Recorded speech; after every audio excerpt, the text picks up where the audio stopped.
hissing crash rang through the night. Michael Clancy jolted awake, his heart racing. Orange light flashed through the window of his humble fishing hut. His family, the only occupants of Mars Island, stirred around him. Peering outside, Mr. Clancy watched streaks of light dart through the sky. Deep in his gut, he felt it. Something terrible had come to his home. The flame of his lantern flickered as he pushed through the biting Atlantic wind.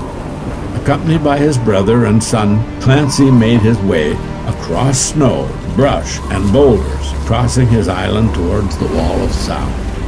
When they crested the ridge, they were met with a scene beyond comprehension. An immense steamship lay helpless on its side, stranded in the shallow rocky waters.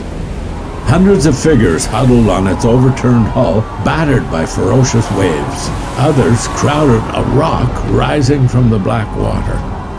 These survivors, once protected by their modern ship, succumbed to the terrible power of nature. At that moment, Clancy knew what had to be done. The fishermen of Lower Prospect had to rescue the strangers who came to their shores. They needed boats and they needed help.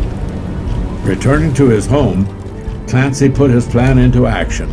He sent his 11-year-old relative Eddie Mullins to raise the alarm. The young boy leaped into a small dory and rowed frantically to neighboring Ryan's Island. There, he woke Edmund Ryan and told him about the disaster. Without hesitation, Ryan loaded his musket and fired it into the air. The sounds echoed across Lower Prospect, waking the nearby families. Thanks to young Eddie, a group of men gathered and set out for Mars Island. Their wives and children spread the word throughout the community. Help was on the way. The men of Lower Prospect rallied. Together, they rowed a large boat down to Mars Island. They knew rowing all the way to the wreck would be too dangerous. The shores were exposed to the violent ocean. Determined, they decided to haul their boat across the island. More than a dozen men worked together to carry the boat uphill, over boulders, and across the island. Despite the hardship, their resolve to help the strangers never wavered. Together, they hauled the boat across Mars Island and launched into the water. It was 6 a.m., 3 hours after the impact. Finally, rescue had arrived. The boat traveled back and forth between the rock and the shore. The tide had risen so high that many of the 100 men trapped on the rock were waist deep in freezing water. As the fishermen rescued the vulnerable survivors, they spotted another boat in the distance. Word had spread, and rescuers from Upper Prospect had arrived. Together, the growing party of locals braved the water and ferried 400 survivors to safety. The tide overtook the rock just minutes after the final survivor was saved.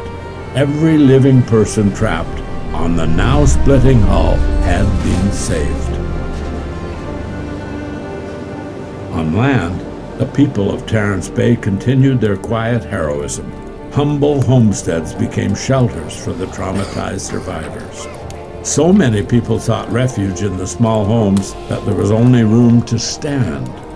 The Clancy house, filled with soaked men, had huge pools of water gathering on the floor. The only way to drain it was to drill holes through the floorboards. At the tail end of a brutal winter, the fishermen and their families, poor themselves, gave up what little food and supplies they owned to care for the survivors.